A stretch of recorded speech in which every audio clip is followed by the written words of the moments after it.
by the Montana Television Network. Montana This Morning continues on Montana's News Leader. Many people in Florida are heading back home to see what's left as power crews work to restore electricity to millions across the state. I'm Hannah Doba. I'll have the latest on the cleanup after Irma coming up. I'm Maureen Davies, and coming up next, we take a look at the designs for the new Bozeman High School. Exciting stuff. Thanks for joining us. I'm Missy O'Malley. Chet Lehman will have our forecast in just a moment. Matt is doing evening weather this week. Current time 6:31, and at least 24 deaths have been blamed on Irma in the U.S. so far. 12 of those in Florida. More than 5 million customers in the southeast are still without power. Down in the Florida Keys, which was hit the hardest, some residents are still not being allowed back until conditions improve. Now, for those who are returning, the vast majority are finding damage and destruction at their homes and businesses. CBS's Hannah Doba has our latest. Mike Kreiser stayed inside his restaurant in the Florida Keys when Irma struck, trying to stave off as much damage as possible by hand. Oh man, it sounded like a freight train. Rescue and recovery efforts aided by the Navy and one of its aircraft carriers are underway in the Keys, which were hit hardest by the storm. It was a Category 4 when it struck here. Federal officials estimate 1/4 of all homes in the Keys were destroyed. Nearly 2/3 of the rest have major damage. There's 3 units here that have disappeared into the ground or they're behind it. I don't know how it collapsed. Throughout the rest of the state, like at this RV park north of Orlando, where 20 homes were destroyed, the cleanup is underway. This nun with a chainsaw just outside Miami is going viral for her efforts in removing a fallen tree. Power is still out to millions throughout the state, and for some could take weeks before being restored.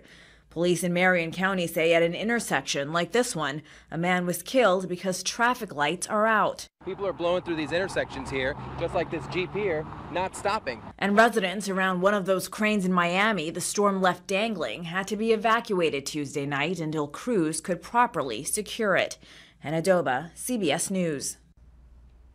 Now, the president and the first lady are scheduled to visit Florida and survey the damage starting tomorrow. And Chet, oh my gosh, the nun. Crazy. I mean, some of these. Everybody's going to pitch in. That's how that's going to work. Crazy. Just got good Sawyer skills there, too, though. Yeah. Hopefully, we won't have to be looking at too much of that here. Take a look at your air quality, though. We do have some unhealthy for sensitive groups for both Butte and Dillon, moderate in Bozeman. West Yellowstone, the only place in the state right now where the air quality is good. Temperatures really on the mild side, 60s and 70s out there right now. 57 in West Yellowstone, thanks to some cloud cover. Those clouds could bring some showers this afternoon. Temperatures warming into the mid-70s for southwest Montana, and then they're going to cool off. Missy, we have a good chance of some rain. I have the details coming up in 10 minutes. Looking forward to that. Thank you, Chet. Now, some roads and trails are under an emergency closure in the area of Blacktail Fire in the Crazy Mountains. The fire was reported on Sunday in the Blacktail Creek area east of Loco Mountain. Smoke jumpers and a helicopter are a part of the team of 65 people fighting to get it under control. Driven primarily by winds, the fire grew a lot as of yesterday. There's currently no current estimate on its size because the winds kept helicopters out of the air. Now, those choppers are used to measure the fire acreage, but it's likely that the blaze is now in the thousands of acres. No structures are threatened, and private landowners have all been notified. And some Seeley Lake residents will get to go home. Evacuation orders have been downgraded to just warnings. The Rice Ridge fire has burned almost 140,000 acres. It's about 1/3 contained, and it started by lightning north of Seeley Lake on July 24th. 879 people are battling it out to get it put out. And as we've heard quite a bit from Chet this morning, a much-needed weather pattern change is headed our way. MTN meteorologist Russ Thomas explores the impact that this will have on our ongoing wildfires. With more than 1.3 million acres scorched this summer, 2017 is now the second worst fire season on record in the Northern Rockies region, surpassed only by the summer of 2012. Now, 2 much-needed wet, cool weather systems are targeting Montana over the next week. It won't completely clear the smoke, but it's a start. We won't be ending our fire season with these events. We'll be slowing it down, but there's just so much fire in the landscape across the region, and many of the fires are in heavy timber, and the fields are so dry because of our summer drought. History shows that mid to late September is when we often begin to see a seasonal change in the weather pattern. The extended forecast shows a trend to cooler, wetter conditions over the next 2 weeks. This is good news, as each system may not cover all areas, but the more opportunities we have, the better.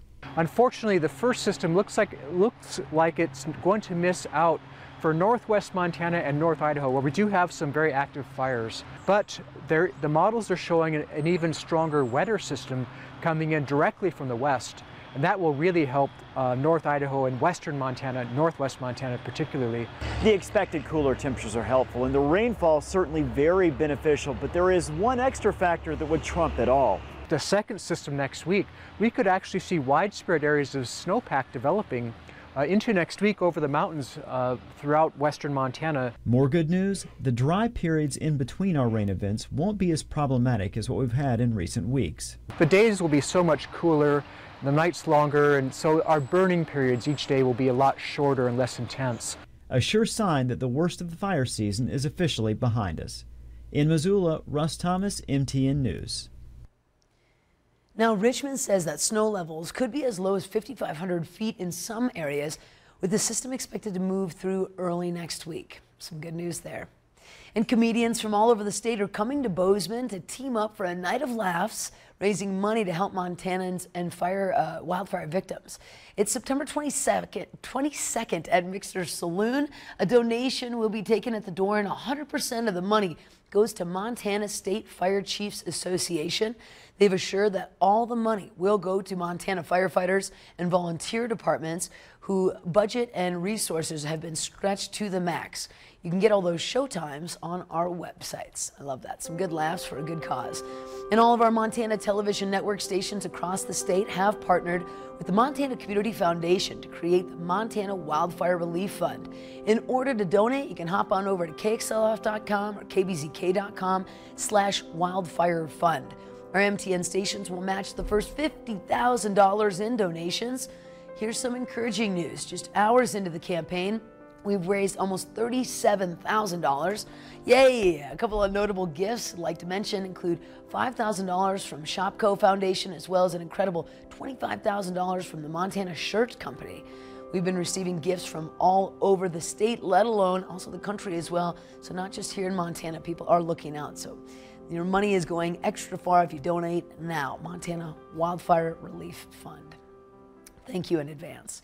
And a new device called the Detox Air hopes to help Montanans breathe a little bit better this wildfire season. Detox Air uses a stainless steel filter to remove smoke, dust, and other particles from the air that we've been breathing in. You can pop the device into your mouth like a mouth guard and inhale the filtered air. It's so fascinating. Project manager for Detox Air says the love of the outdoors sparked the idea. So as being an avid runner, especially this time of year, is the best to get outside and to really run. And with the smoke, it was like not possible. But with the filter, it's been amazing that you can still get in your miles and still get outside, and you know that you're not harming your body. Detox Air will cost you about $22.95. And the plans for the second Bozeman High School were approved on Monday night's school board meeting. MTN's Morgan Davies takes a look at the designs and how Bozeman students will be able to grow in this new facility. The school board didn't want to have plans made for the new high school until the bond passed. But now that those funds are a go, we have an idea what this land will be transformed into. Focuses on what they're calling a town center type format with learning streets that go throughout the school, with the town center being the commons area. The school board design committee began working with architect firm CTA since the bond passed to create this design that was presented to the entire school board last night. This site plan itself is very neat with all the field space, open spaces. So I think there was a lot of great energy last night in the boardroom. Superintendent Rob Watson thinks that this design will be excellent for Bozeman High School students, but it will also be a great asset for the entire community. I do feel like it'll be a good representation of what is important today in education, but also what our community wants. And the one thing so many people are itching to know about the new high school, the reveal of the school mascot and colors, that may be coming sooner than we think. Some of those colors and or mascot might have to be incorporated or might be incorporated into the building. The next steps will be to create a construction plan for the site so ground can be broken next spring. Reporting in Bozeman, Morgan Davies, MTN News. Now, the high school is expected to be completed for the 2020-2021 school year. Exciting stuff there. It is a quick break. Montana This Morning is back in just a couple of moments. Here's a little preview of what's coming up. Experts say nearly half of all Americans may have had their personal information exposed in the Equifax security breach. I'm Seth Lemon in New York. I have tips on how you can protect yourself coming up. Good morning to you. Ahead on CBS This Morning, we'll take you inside the massive effort to restore power in Florida, which is dealing with one of the worst outages in U.S. history. And we're near the end of the Keys with residents who suffer massive devastation. They're now trying to rebuild without power, internet, or cell service. We'll see you at 7 o'clock on the dot.